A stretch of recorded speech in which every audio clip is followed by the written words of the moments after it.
Working for a big news outlet like Discovery News, what do you think the media's role is in conveying interstellar spaceflight to the public?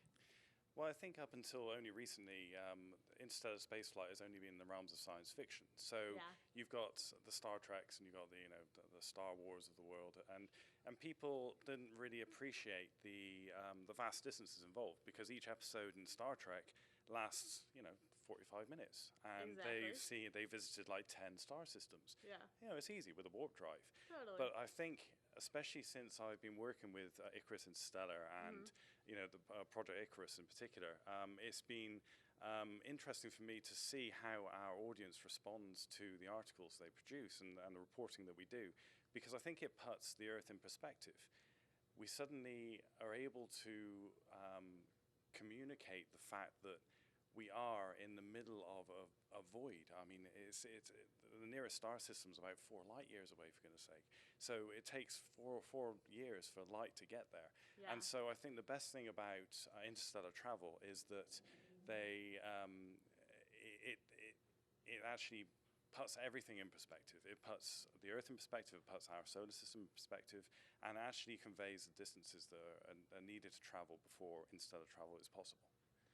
Do you think you face a lot of challenges as the media trying to bridge that gap between scientists and, space and the general public who has pretty much no idea what's going on most of the time? Yeah, it's hard, and because there's huge conceptual leaps. I mean, you're talking about space-time here, and you're talking about huge distances. You're talking about really hardcore physics, and it's the science media's responsibility to make sure that all those areas are tapped into and properly explained before you can actually conceptualize what these interstellar projects are all about. This isn't traveling to the moon. This isn't even interplanetary travel, which is already very, very hard. Interstellar travel we're talking at the moment 100 years away. Yeah.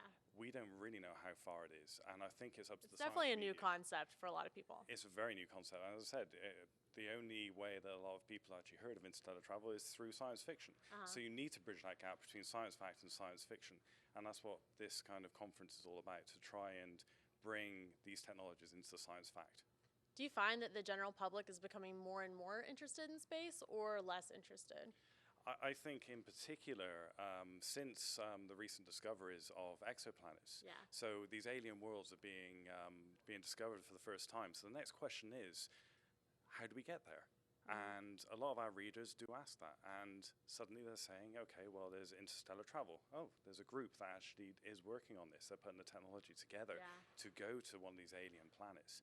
And so alongside with the exoplanet articles we publish and also the interstellar articles we publish, they're amongst the most popular we can put online. And I think that's kind of warming, and it goes to show that the media can do a good job in representing that kind of real hardcore science, if we get it right. And what's it like working in the media, coming from a science doctorate background? It was fun because in my previous research, I was just studying one tiny part of the sun. Now I can look at the whole of all sciences, any space science, and talk about it and write about it and produce those kind of topics. So now you're the space guru. Not a guru, geek. Definitely a geek. Okay. Space geek.